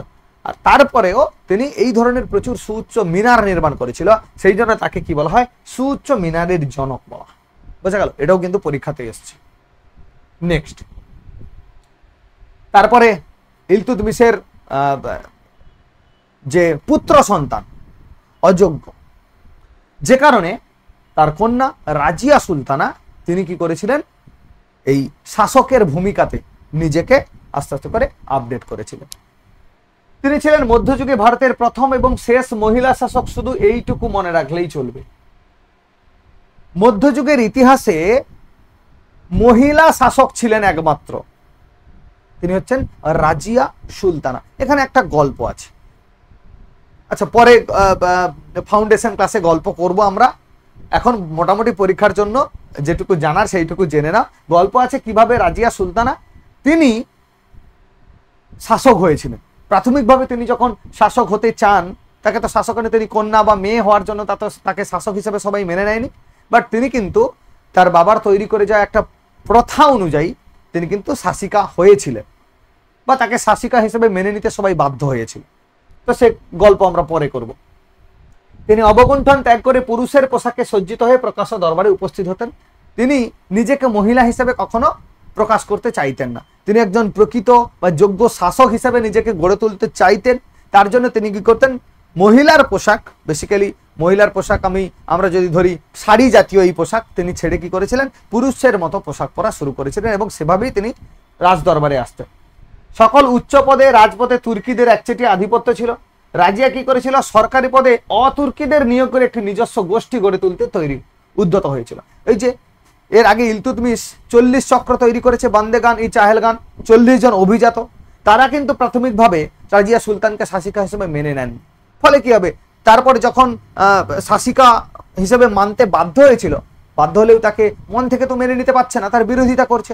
তখন রাজিয়া যখন দেখছে শাসন প্রণালীর ক্ষেত্রে বিভিন্নভাবে বাধা আসছে এদিক ওদিক থেকে, তখন নিজে বিভিন্ন প্রশাসনিক পদগুলোতে মানে আধিকারিক তাদেরকে নিজে নিয়োগ করছে, নিজের পছন্দ মতো আস্তে আস্তে আস্তে করে ইনপুট করে যাচ্ছে। ফলে নিজের একটা গোষ্ঠী গড়ে তোলার চেষ্টা করেছিল, গোষ্ঠী, ঠিক আছে। সেখানেই একজনকে তিনি খুব বেশি গুরুত্ব দিয়ে ফেলেছিলেন, তার নাম হচ্ছে ইয়াকুত, মালিক ইয়াকুত, একজন ব্যক্তি, দেখতে সুন্দর, সুদর্শন। তো রাজিয়া সুলতানার তাকে খুব ভালো লাগে, একরকম ভাবে বলতে গেলে ভালোবাসত তাকে। তো ভালো, তার প্রতি দুর্বল ছিল, তাকে সব দায়িত্ব দিচ্ছিল, কিন্তু অভিজাত গোষ্ঠী মেনে নিচ্ছিল না। এইরকম পরিস্থিতিতে লাহোরের শাসনকর্তা কিবর খান তার বিরুদ্ধে যুদ্ধ ঘোষণা করেন। এই কিবর খানের সেনাপতি ছিল আলতুনিয়া। 1240 খ্রিস্টাব্দে এই যে বাতিন্ডার শাসনকর্তা আলতুনিয়া তাকে কি করেছিল, আক্রমণ করে রাজিয়াকে বন্দি করেছিল। আলতুনিয়া যে হচ্ছে পার্শ্ববর্তী রাজা, দিল্লির পার্শ্ববর্তী, যেটা বর্তমানে পাকিস্তান, সেই জায়গা থেকে ভাতিন্ডা যেটাকে বলা হচ্ছে, সেই ভাতিন্ডার রাজা আলতুনিয়া রাজিয়াকে আক্রমণ করে। আক্রমণ করার পর তাকে বন্দিও করে।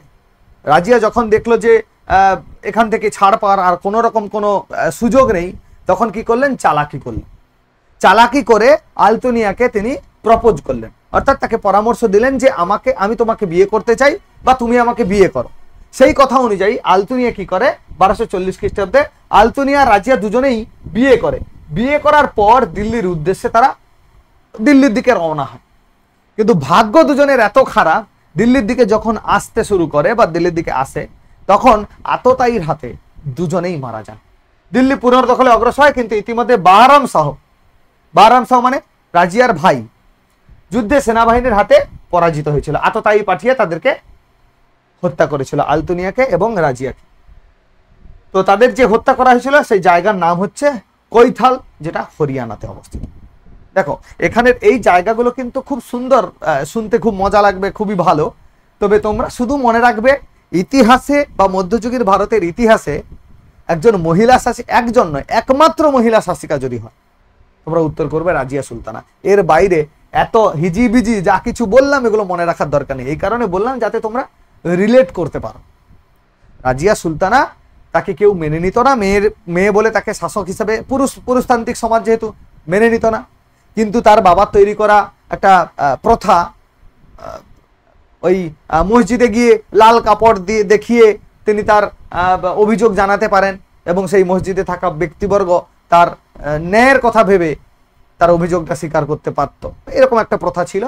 তো সেখান থেকে তাকে শাসিকা হিসেবে সবাই যখন মানতে বাধ্য হলো, পরবর্তীকালে তার বিরোধিতা করার জন্য সে একটা নিজের গ্রুপ তৈরি করার চেষ্টা করলো, কিন্তু শেষ পর্যন্ত নিজেকে বাঁচাতে পারে।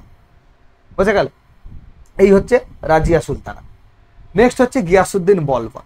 বাহরাম শাহ হত্যা করেছে আলতুনিয়া আর রাজিয়াকে।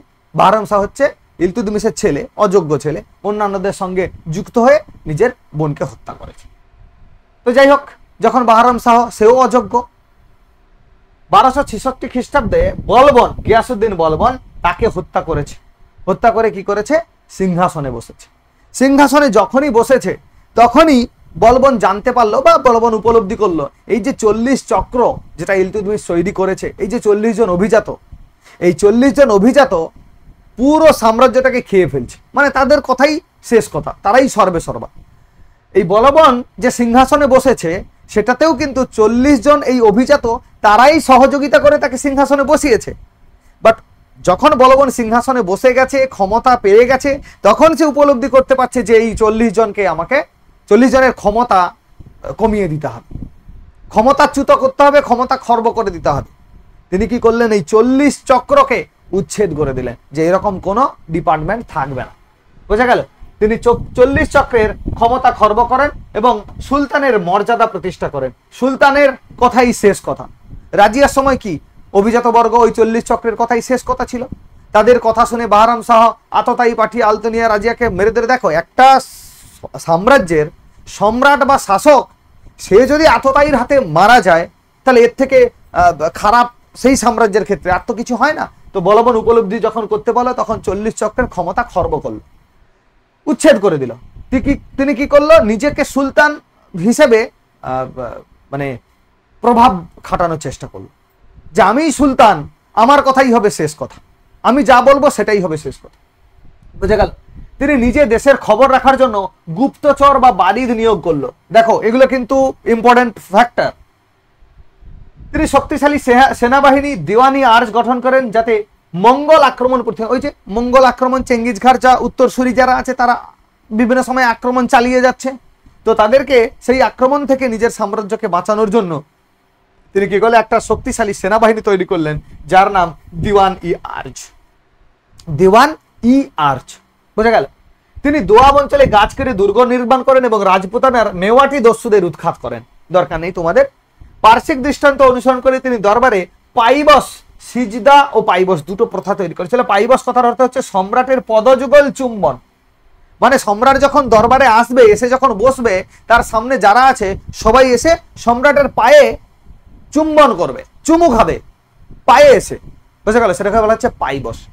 আর একটা আছে সিজদা। সিজদা মানে হচ্ছে সম্রাটের সামনে নতজানু হতে হবে, মানে এইরকম করে নতজানু হয়ে সিজদা জানাতে হবে, আর তার পায়ে চুম্বন করতে হবে, চুমু খেয়ে পাইবস তৈরি করতে হবে। মানে সম্রাট নিজেকে একদম পুরো সাম্রাজ্যের অধিপতি, একটা মানে একদম অল ইন অল, এরকম ব্যাপারটা দেখাতে চাইছে। সব রকম তিনি উৎসব যা কিছু আনন্দ সব বন্ধ করে দিয়েছে, বন্ধ করে দেবে। বোঝা গেল? পার্শ্বিক দৃষ্টান্ত অনুসরণ করে তিনি দরবারে পাইবস এবং সিজদা, এই দুটো জিনিস কিন্তু তোমাদের মনে রাখতে হবে, এটা কিন্তু পরীক্ষাতে আসবেই আসবে। সিজদা পাইবস প্রথা কে প্রচলন করেছিল? দেখো, এই জায়গাগুলো থেকে আসবেই আসবে বলতে এই কারণেই বলছি, বলবন থেকে যদি কোনো কোশ্চেন তোলে সেক্ষেত্রে এই কোশ্চেনটা ইম্পর্টেন্ট, এই জায়গাটা বা এই ফ্যাক্টটা ইম্পর্টেন্ট, এই তথ্যটা তোমাদের জানা দরকার। সিজদা আর পাইবস প্রথা। ইকতা প্রথা আগে পড়লাম ইলতুৎমিশ, এখানে আমরা কি পড়লাম? সিজদা এবং পাইবস প্রথা। বোঝা গেল? নেক্সট, তিনি নিজেকে পৌরাণিক তুর্কি বীর আফরাসিয়াবের বংশধর বলে দাবি করতেন। উপাধি নিয়েছিলেন কি? জিল ই ইলাহি। তুর্কি ভাষায় জিল ই ইলাহি কথার অর্থ হচ্ছে ঈশ্বরের ছায়া। তিনি নিজেকে ঈশ্বরের প্রতিনিধি হিসেবে দেখতেন, বলতেন যে ঈশ্বরের ছায়া আমার উপরে আছে, আমি ঈশ্বরের সরাসরি একজন প্রতিনিধি, জিল ই ইলাহি বলা হয়। তিনি সেরকম ভাবে নিজেকে আফরাসিয়াবের বংশধর বলে বলেছেন এবং ইতিহাস সেটাকে তুলে ধরেছে। দিওয়ান ই আর্জ নামে একটি সেনা দপ্তর গঠন করেন, সেনাবাহিনীকে খুব স্ট্রং করেছিল। নওরোজ বা বসন্ত উৎসব, এই একটা উৎসব তিনি চালু করেছিলেন সবার জন্য, নওরোজ বা বসন্ত উৎসব, এটা কিন্তু পরীক্ষাতে আসে। তিনি পার্সিক সাহিত্যের পৃষ্ঠপোষক ছিলেন এবং আমির খসরুকে বিশেষ আনুকূল্য দেখান। আমির খসরুকে কি বলা হয়? ভারতবর্ষের, কমেন্ট করে জানাও প্রত্যেকে, ভারতবর্ষের একটা ভালো টার্ম আছে, সামথিং পাখি টাকি বলা হয় আমির খসরুকে, তোমরা কমেন্ট করে জানাও। মঙ্গল আক্রমণ এবং বলবনের বার্ধক্যের সুযোগ নিয়ে বলবনের কৃতদাস ও বাংলার শাসনকর্তা তুঘরিল খাঁ 1278 খ্রিস্টাব্দে স্বাধীনতা ঘোষণা করে এবং 1285 খ্রিস্টাব্দে তুঘরিল খাঁ পরাজিত ও নিহত হন কার কাছে? বলবনের কাছে। তিনি নিজেকে নিয়াবত ই খুদাই নামে আখ্যায়িত করেন। দরকার নেই, এটা তোমাদের লাগবে না। তাহলে দেখো কয়েকটা জিনিস তোমাদের জানতে হবে। নবরোজ বা বসন্ত উৎসব চালু করেছিলেন কে? বলবন। সিজদা পাইবাস প্রথা চালু করেছিলেন কে? বলবন। দিয়ানি আর্জ নামে সেনা দপ্তর গঠন করেছে কে? বলবন। জিল ই ইলাহি উপাধি নিয়েছিল কে? বলবন। এই কয়েকটা জিনিস বলবন থেকে জানলেই তোমাদের কিন্তু এখান থেকে প্রশ্ন পড়লে তোমরা উত্তর করতে পারবে। এর বাইরে বলবন থেকে আর কিচ্ছু দেবে না, বুঝা গেল? তাহলে এই হচ্ছে দাস বংশের, বলবনই হচ্ছে শেষ যোগ্য শাসক। এরপরে কায়কোবাদ, বলবনের মৃত্যুর পর মূলত দিল্লির প্রবীণ কোতোয়াল ফখরউদ্দিনের উদ্যোগে আমির ওমরাহরা, তখনও তিনি 40 চক্র উচ্ছেদ করে দিলেও কি হবে, তাদের একটা ছোট ছোট গ্রুপ হয়ে গেছে, হয়তো অতটা প্রমিনেন্ট নয়, কিন্তু যখন বলবন মারা যাচ্ছে তখন প্রমিনেন্ট অলরেডি হয়ে যাবে। তাদের কি হয়েছে? 17 বছর বয়স্ক পুত্র মঈনুদ্দিন কায়কোবাদ, তাকে সিংহাসনে বসানো হয়েছে, কায়কোবাদ। এরপরে আসবে কায়ুরমাস, তারপরেই দাসবংশ শেষ। বাকি এগুলো আমাদের না জানলেও চলবে। খলজিদের হাতে কায়কোবাদ নিহত হয়, এর সাথে সাথে ইলবারি তুর্কি বংশের অবসান ঘটে এবং খলজি বংশের সূত্রপাত ঘটে। কায়কোবাদ আর কায়ুরমাস এই দুটো নাম আছে ইতিহাসে, তোমাদের দরকার নেই। তবে এই কায়কোবাদের পরবর্তীকালে জালালউদ্দিন খলজি বেসিক্যালি কায়কোবাদকে হত্যা করে দিল্লির সুলতানে বা দিল্লির সিংহাসনে খলজি বংশের সূচনা, বুঝে গেল? তাহলে নেক্সট আমাদের যেটা আছে সেটা হচ্ছে খলজি বংশ। খলজি বংশের টাইম পিরিয়ড হচ্ছে 1290 থেকে 1320 খ্রিস্টাব্দ। 1290 থেকে 1320 খ্রিস্টাব্দ, এটা হচ্ছে খলজি বংশ, যেটার প্রতিষ্ঠাতাকে জালালউদ্দিন খলজি। খলজিরা বেসিক্যালি তুর্কি ছিল। দীর্ঘ 200 বছর এই অঞ্চলে বসবাসের ফলে তারা আফগান ভাবধারা, সংস্কৃত ও আচার আচরণে অভ্যস্ত পড়ে। এই কারণে আদি তুর্কিরা তাদের তুর্কি বলে মানতে অস্বীকার করত। এই পয়েন্ট তোমাদের দরকার নেই। গজনী সুলতান মাহমুদ ও মোহাম্মদ ঘুরির সেনাবাহিনীতে প্রচুর খলজি যোগ দিয়েছিল, যেখানে এটা হচ্ছে খলজি কারা তাদের সম্পর্কে কিছু বলা হয়েছে। তুর্কি ভাষায় খলজি শব্দের অর্থ হচ্ছে যোদ্ধা। যোদ্ধা দেখো, মোহাম্মদ ঘুরি আর সুলতান মাহমুদও ভারতবর্ষ আক্রমণ করেছে। 712 খ্রিস্টাব্দে শুরু হয়েছিল, প্রথম আরবরা আক্রমণ করেছিল। তার পরবর্তীকালে যদি আমরা দেখি তুর্কিরা আক্রমণ করছিল। সেই মাহমুদ হচ্ছে সেই গজনী সুলতান যাদেরকে তুর্কি বলছি আমরা। এই মাহমুদ, মোহাম্মদ ঘুরি, তাদের সেনাবাহিনীতে যোদ্ধা হিসেবে যারা যোগদান করতো তাদেরকেই বলা হতো খলজি। তাদের মধ্যে যিনি কায়কোবাদকে পরাস্ত করছেন তার নাম হচ্ছে জালালউদ্দিন খলজি, একজন যোদ্ধা। তাহলে তোমরা মনে রাখবে তুর্কি কথার অর্থ হচ্ছে, তুর্কি ভাষা খলজি কথার অর্থ হচ্ছে যোদ্ধা, ঠিক আছে? খলজিরা সিংহাসনে আরোহণের পর তুর্কি, তাজিক, ভারতীয় মুসলমান, হিন্দু সকলকে শাসক গোষ্ঠীর অন্তর্ভুক্ত করেছিল, ঠিক আছে? এটাও তোমরা মনে রাখবে এই জায়গাটা। এটাও কিন্তু ট্রানজিশন পিরিয়ড বা ট্রানজিশন ফেজ একটা। নেক্সট জালালউদ্দিন খলজি। খলজি বংশের প্রতিষ্ঠাতা জালালউদ্দিন খলজি। শুধু এই পয়েন্টটুকু মনে রাখলে চলবে, এখানে আর কিচ্ছু নেই, এখানে আর কিচ্ছু দেখার দরকার নেই। তোমরা চাইলে স্ক্রিনশট নিতে পারো, অসুবিধা কিছু নেই। শুধু মনে রাখবে খলজি বংশের প্রতিষ্ঠাতা হচ্ছে জালালউদ্দিন খলজি। এখান থেকে যদি কোশ্চেন আসে পুলিশ পরীক্ষার জন্য কিংবা আমাদের গ্রুপ সিডির জন্য, কোশ্চেন আসবে খলজি বংশের প্রতিষ্ঠাতাকে, জালালউদ্দিন খলজি থেকে এই একটা কোশ্চেনই আসবে। নেক্সট হচ্ছে আলাউদ্দিন খলজি। এটা কিন্তু আমাদেরকে ভালো করে পড়তে হবে, এখান থেকে কিন্তু অনেকগুলো কোশ্চেন আছে। জালালউদ্দিন খলজিদের ভ্রাতুষ্পুত্র, ভাইয়ের ছেলে, ও জামাতা ছিলেন আলাউদ্দিন খলজি। আলাউদ্দিন তার কাকাকে হত্যা করে সিংহাসন আরোহণ করে কত সালে? 1296 খ্রিস্টাব্দ। তিনিই প্রথম দিল্লির তুর্কি সুলতান। দিল্লির তুর্কি সুলতান হচ্ছে তিনি, যে রাজনীতিকে ধর্ম থেকে আলাদা করেছে। এই পয়েন্টটা মাথায় রাখতে হবে, রাজনীতিকে ধর্ম থেকে আলাদা করেছে, খুব প্রমিনেন্ট ফ্যাক্টর। তিনি ঘোরতর স্বৈরতন্ত্রে বিশ্বাস করতেন। কিংশিপ নোজ নো কিনশিপ, এইরকম মতাদর্শে বিশ্বাসী ছিলেন। কিংশিপ নোজ নো কিনশিপ, রাজা ওইসব কোনো দয়া মায়া বোঝে না। রাজা যদি ইমোশনাল হয়, যদি ইমোশন দিয়ে কাজ করে, আবেগ দিয়ে কাজ করে, তাহলে রাজকার্য পরিচালনা কখনোই সম্ভব না। সেই জন্য তিনি রাজনীতিকে ধর্ম থেকে আলাদা করে দিয়েছিলেন। ধর্মের মধ্যে সহানুভূতি থাকবে, ধর্মের মধ্যে ইমোশন, আবেগ সবকিছু থাকবে, বাট রাজকার্য পরিচালনার ক্ষেত্রে কোনো রকম কোনো ইমোশনকে প্রায়োরিটি দেওয়া হবে না। সেই জন্য এই যে কিংশিপ নোজ নো কিংশিপ মানে হচ্ছে, কিংশিপ মানে রাজকার্য পরিচালনা করাটা কোনো কিছুই ওই আবেগের উপর ডিপেন্ড করে না, আবেগ মানে না, ইমোশন মানে না। শাস্তি হবে তো সবার শাস্তি, একই শাস্তি হবে। বোঝা গেল? আলাউদ্দিন জয় করেছিল কোথায়? গুজরাট। এগুলো কিন্তু অন্যান্য পরীক্ষাতে আসে, তোমাদের জন্য ইম্পর্টেন্ট নয়। 1298 খ্রিস্টাব্দে গুজরাট জয় করেছিল। রণথম্বর জয় করেছিল, তোমরা রণথম্বরের কাহিনী নিশ্চয়ই পড়েছ। মেবারের কথাও তোমরা পড়েছ, মেবারের কথা পড়েছ। একটা সিনেমা, শাহিদ কাপুরের সিনেমা একটা বেরিয়েছিল, তোমরা নিশ্চয়ই প্রত্যেকেই দেখেছ। আর আমাদের দীপিকা পাডুকোনের একটা সিনেমা তোমরা দেখেছ। আলাউদ্দিন সেখানে আক্রমণ করবে, কিন্তু শেষ মুহূর্তে দীপিকা পাডুকোন জহর ব্রত পালন করবে, মানে আগুনে সবাই মিলে ঝাঁপ দিয়ে মৃত্যুবরণ করবে। নিশ্চয়ই প্রত্যেকে সিনেমাটা দেখেছো, কমেন্ট করে জানাবে কোন সিনেমা। আলাউদ্দিনের ঘটনা ওখানে দেওয়া আছে। দাক্ষিণাত্যে আলাউদ্দিনের সেনাপতি মালিক কাফুর, দেখো এইটা কিন্তু খুব ইম্পর্টেন্ট। এখান থেকে কোশ্চেন আসেনি, তবে কিন্তু কোশ্চেন আসার সম্ভাবনা আছে, তার কারণ এই জায়গাটা খুব উল্লেখযোগ্য। মালিক কাফুর বেসিক্যালি একজন তৃতীয় লিঙ্গের মানুষ ছিল, হিজড়া যাকে আমরা বলি। তাকে কিনে নিয়ে এসেছিল, যাকে পরবর্তীকালে সেনাপতি বানিয়েছিল। কি করেছিলেন? দেবগিরি রামচন্দ্রকে পরাস্ত করেছিলেন, যাদব বংশীয় শাসক রামচন্দ্রকে পরাস্ত করে। ওয়ারঙ্গল, যেখান থেকে কোহিনুর হীরা তৈরি হয়েছে, হীরা খুঁজে পাওয়া গেছে, সেই ওয়ারঙ্গল, সেখানে প্রতাপ রুদ্রদেবকে পরাস্ত করেছিল, যিনি হচ্ছেন কাকতীয় বংশ, ওয়ারঙ্গলের কাকতীয় বংশ। তৃতীয় বীর বল্লাল, দ্বার সমুদ্রে হৈসল বংশীয় শাসক বল্লালকে পরাস্ত করে। বীর পাণ্ড মেহরাই পাণ্ড শাসক, তাকেও পরাস্ত করেছিল। আলাউদ্দিন খলজির সেনাপতি মালিক কাফুর, এই জায়গাটা কিন্তু ইম্পর্টেন্ট। মালিক কাফুর খুব একজন যোগ্য সেনাপতি। আলাউদ্দিন খলজির ইতিহাসে স্থান করে নেওয়াটা, সেটা কিন্তু অনেকটাই এই মালিক কাফুরের জন্য। মালিক কাফুর পুরো তার সাম্রাজ্য বিস্তারটাকে পুরোপুরি কন্ডাক্ট করত। বোঝা গেল?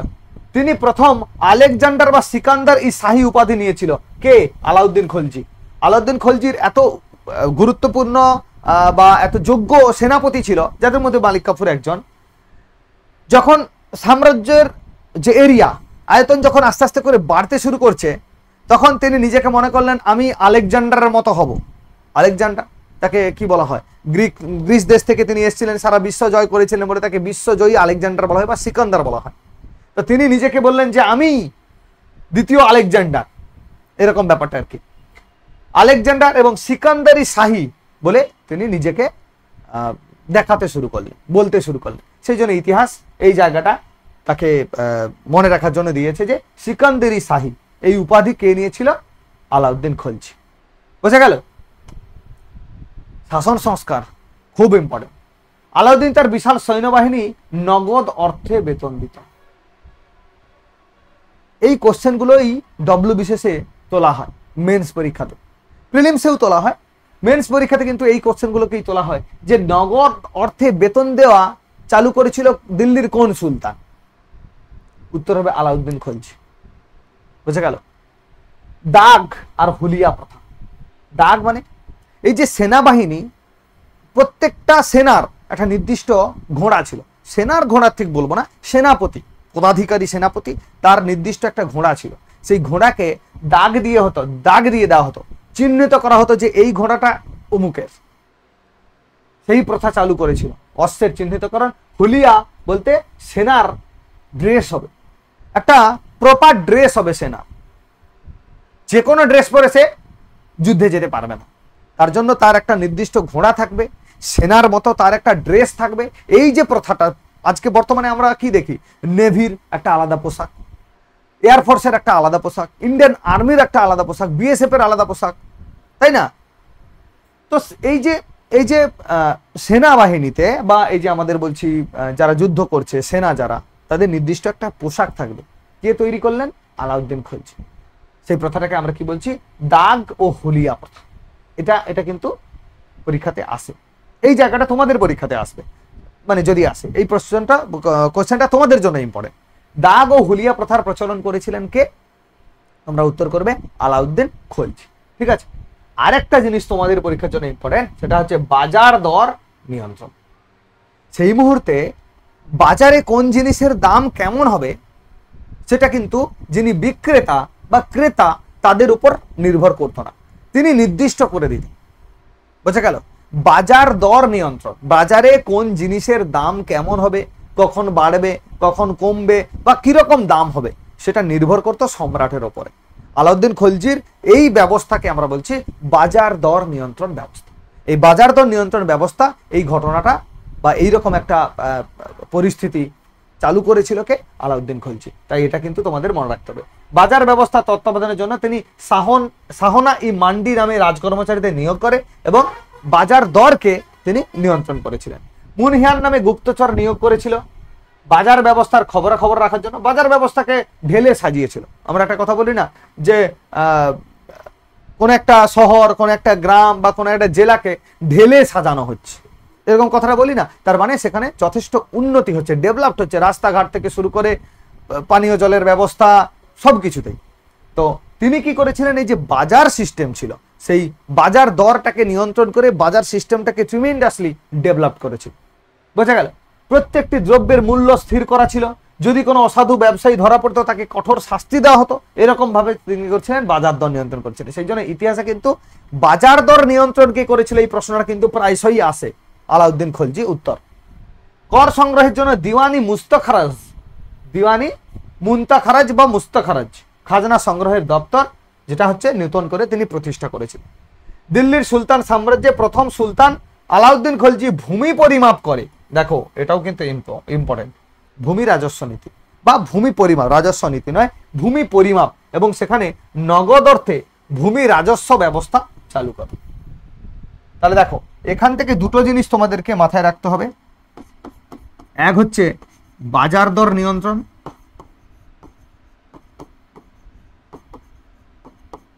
বাজার দর নিয়ন্ত্রণ, বাজারে যা কিছু আসছে তার দাম তিনি কিন্তু নির্ধারণ করে দিয়েছেন, যাতে কেউ আবার বেশি দামে বিক্রি না করতে পারে, ক্রেতাকে যাতে না ঠকায়, তার জন্যও তিনি কিন্তু কিছু কিছু ব্যক্তিবর্গকে দায়িত্ব দিয়ে রেখেছিলেন, ঠিক আছে, যাতে তারা খবরাখবর দিতে পারে। আর একটা কি, ভূমি রাজস্ব ব্যবস্থা, ভূমি রাজস্ব ব্যবস্থা, এই দুটো টার্ম কিন্তু আলাউদ্দিন খলজির ক্ষেত্রে মনে রাখতে হবে। বুঝা গেল? দাগ ও হুলিয়া এটা আমরা অবশ্যই মনে রাখবো।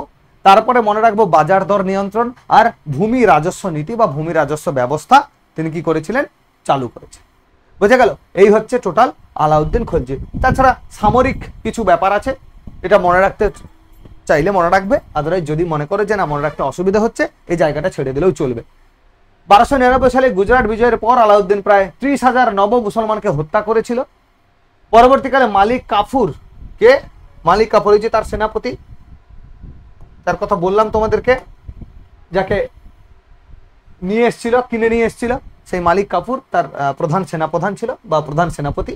আলাউদ্দিন চিতোর আক্রমণ করেছিল, এই যে তোমাদেরকে গল্পটা বললাম, রতন সিং এর সঙ্গে তার যুদ্ধ হয়েছিল। সিনেমাটার নাম তোমরা যারা কমেন্ট করবে তারা তো অবশ্যই হয়তো দেখেছো সিনেমাটা, আমি এখন বলে দিচ্ছি, পদ্মাবত সিনেমা। আগে পদ্মাবতী হিসেবে রিলিজ করা হয়েছিল, পরবর্তীকালে সেন্সর বোর্ড বলছে না পদ্মাবতী করা যাবে না, পদ্মাবত করতে হবে। তো যাই হোক, সেটা হচ্ছে এই আলাউদ্দিন খলজি যখন চিতোর আক্রমণ করে তখন রতন সিং সেখানকার শাসক ছিল, যার স্ত্রী ছিল পদ্মাবতী, যেখানে রতন সিং ওই শাহিদ কাপুরের ভূমিকাতে আর তার স্ত্রী পদ্মাবতীর ভূমিকাতে দীপিকা পাডুকোন অভিনয় করে। আলাউদ্দিন খলজি কিন্তু সহজে চিতোর আক্রমণ করতে পারে না। চিতোর হচ্ছে দুর্গ দিয়ে ঘেরা একটা এলাকা, সহজে আক্রমণ করতে পারবে না, বাইরে বহুদিন ধরে বসে থাকবে। তারপরে যখন রতন সিং, তোমরা ইতিহাস যদি পুরোটা পড়ো সুন্দর করে রিয়েলাইজেশন হবে তোমাদের যে যত মেবার যুক্ত এলাকা, রাজস্থানের যে আমরা রাজপুত জাতি বলছি, রাজপুত জাতি আজও কিন্তু কারু কাছে মাথা নত করে না, মানে ওই বিনা যুদ্ধে নাহি দেব সুচাগ্রমে তিনি, মাথা নত করে না, অপমান সহ্য করে না। ব্যাপারটা এরকম আর কি, যে কোনো কিছু চালাকির বিনিময়ে মহৎ কাজ করবো এরকম ভাবনা চিন্তা কিন্তু রাজপুতদের নেই, কাউকে ঠকায় না বেসিক্যালি। তো রতন সিং এর মৃত্যুর পর আলাউদ্দিন খলজি, তোমরা সিনেমাটা দেখবে, রতন সিং যখন মারা যাচ্ছে তারপরে আলাউদ্দিন খলজি চিতোরের দুর্গের ভেতরে যখন ঢুকছে, তখন রানী পদ্মাবতী সহ তার যত সঙ্গী সাথী ছিল মেয়েরা সবাই একটা অগ্নিকুণ্ডে সবাই মিলে ঝাঁপ দেবে, যেটাকে বলা হচ্ছে জহর ব্রত। ঠিক আছে, রানী পদ্মাবতী তিনি জহর ব্রত নিয়েছিলেন। ঠিক আছে, রানী পদ্মাবতী জহর ব্রত পালন করেছে। এটা হচ্ছে ইতিহাস। পড়তে পড়তে খানিকটা বোরিং লাগলে জাস্ট গল্প চলে এই জায়গাটা, তাই তোমাদের দেওয়া। ফাউন্ডেশন ক্লাসের ক্ষেত্রে কি বলতো, পড়ানোর আলাদা একটা মুভমেন্ট তৈরি হয়, একটা ফোর্স তৈরি হয়। এখানে একেবারে স্পেসিফিক টার্গেট, তো তাই যেগুলো তোমাদের জন্য দরকার সেই ইনফরমেশনগুলো তোমাদের সামনে প্রেজেন্ট করছে, যেহেতু আমাদের হাতে সময় অনেক কম। ওকে, তার সময়কার শিল্প সাহিত্য কি ছিল? আমির খসরু ও মীর হাসান দলভি তার রাজসভা অলঙ্কৃত করতেন। আসবে না পরীক্ষায় তোমাদের। তিনি কুতুব মিরানের প্রবেশের স্থানে আলাই দরওয়াজা নির্মাণ করেন। আলাই দরওয়াজা, ঠিক আছে, আলাই দরওয়াজা হবে এটা, দরওয়াজা। আর সিরি দিল্লিতে তিনি কি করেন, নতুন রাজধানী স্থাপন করেন। লাহোর থেকে তো দিল্লিতে অলরেডি রাজধানী চলেই এসছে ইলতুৎমিশের সময়, তিনি দিল্লিতে আবার সুন্দর করে সাজিয়েছিলেন। বোঝা গেল? এই হচ্ছে আমাদের আলাউদ্দিন খলজি। এরপরে আছে মুবারক খান। এটাও মুবারক খান, এটা তোমাদের খুব একটা বেশি লাগবে না, এখান থেকে কিন্তু কোশ্চেন আসবে না। খসরুর চক্রান্তে কিন্তু নিহত হয়েছিল খসরু খান। কুতুবুদ্দিন মুবারক শাহের মৃত্যুর পর খসরু খান নাসিরুদ্দিন খসরু শাহ উপাধি নিয়ে সিংহাসনে বসেছে। দীপালপুরের শাসক গাজী মালিক খসরু খানকে হত্যা করে, যার নাম ইতিহাসে পরবর্তীকালে গিয়াসউদ্দিন তুগলক নামে জানব। এই গাজী মালিক খসরু খানকে হত্যা করে 1320 খ্রিস্টাব্দে। প্রথমে আমরা দেখলাম যে 1206 থেকে 1290 পর্যন্ত এই সময়টাকে আমরা বলছি স্ল্যাব ডাইনেস্টি। কি বলছি আমরা? স্ল্যাব ডাইনেস্টি, যেটাকে আমরা বাংলায় বলছি দাস বংশ।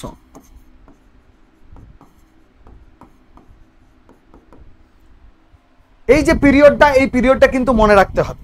আবার 1290 থেকে শুরু করে 1320, মানে এই যে খসরু খান, এই খসরু খান হচ্ছে খলজি বংশের শেষ সম্রাট বা শেষ শাসক। আমরা সম্রাট তো বলবো না, শেষ শাসক বলবো, কারণ সবাই সম্রাট হয় না বা সবাই রাজা হয় না। শাসক তাদের মধ্যে প্রমিনেন্ট হলে, যাদের ইতিহাসে একটা জায়গা করে নেওয়ার মতো ক্ষমতা আছে, তাদেরকে আমরা বলছি সম্রাট বা শাসক, রাজা। কিন্তু ইনি ছিলেন শাসক, শেষ শাসক বলা হচ্ছে। 1320 খ্রিস্টাব্দে এই সময়টা আমরা দেখলাম খলজি বংশ বা খিলজি ডাইনেস্টি। খিলজি ডাইনেস্টি, তাহলে দাস বংশের সূত্রপাত হয়েছে কুতুবউদ্দিন আইবকের হাত ধরে। খলজি বংশের সূত্রপাত হলো জালালউদ্দিন খলজির হাত ধরে, এবং খলজি বংশের শেষ শাসক খসরু খানকে হারাচ্ছে কে? গাজী মালিক। তার নাম কি? আসল নাম হচ্ছে গাজী মালিক। এই গাজী মালিক পরবর্তীকালে গিয়াসউদ্দিন বলবন শাহ, গিয়াসউদ্দিন তুগলক শাহ হিসেবে পরিচিত হন, এবং তিনিই হবেন আমাদের তুগলক বংশের প্রতিষ্ঠাতা। তাহলে এর পরবর্তী যে অংশটা, দিল্লিতে তুগলক বংশের শাসন শুরু হয়েছে। তারপরে বোঝা গেল কি? দেখো, গাজী মালিক গিয়াসউদ্দিন তুগলক শাহ উপাধি ধারণ করে দিল্লির সিংহাসনে বসে, এবং তখন থেকেই দিল্লিতে তুগলক বংশের সূচনা হয়। ঠিক আছে, তুগলক বংশের সূচনা হয়। তার মানে অলরেডি আমরা দাস বংশ আর খলজি বংশ পড়ে ফেললাম। এরপরে রয়েছে তুগলক বংশ, সৈয়দ বংশ, লোদি বংশ। কেমন? তো আজকে এ পর্যন্তই থাক। ঠিক আছে, নেক্সট ক্লাসে আমরা আমাদের তুগলক বংশ, সৈয়দ বংশ আর লোদি বংশ পড়ব, আর মুঘল সাম্রাজ্য শুরু করব। ওকে, সবাই ভালো করে পড়াশোনা করো, সবাই ভালো থাকবে। ক্লাস কেমন লাগছে নিশ্চিতভাবে তোমরা জানাবে, আর যদি কোথাও বুঝতে অসুবিধে হয় তোমরা কমেন্ট করে জানাবে। আমি চেষ্টা করব সেই জায়গাটা আরো বিস্তারিতভাবে তোমাদের সামনে প্রেজেন্ট করার, যাতে করে তোমাদের বুঝতে আরো সুবিধা হয়। মূল লক্ষ্য আমাদেরকে কোশ্চেন সলভ করতে হবে। এখন যদি কেউ হয়তো একটু বুঝতে কম পারছো, তাহলেও চলবে, কোশ্চেনগুলোকে সলভ করতে হবে মেন কথা। শেষে দেখা গেল বেশি বুঝতে গিয়ে কোশ্চেন সলভ করার এবিলিটি হয়তো তৈরি হচ্ছে না, তখন কিন্তু সমস্যা হবে। তাই মূল লক্ষ্য হচ্ছে আমাদের পরীক্ষাতে আমাদেরকে কোশ্চেন সলভ করতে হবে। ওকে, সবাই ভালো থাকবে। আজকে ক্লাস এখানেই শেষ করছি। ওকে।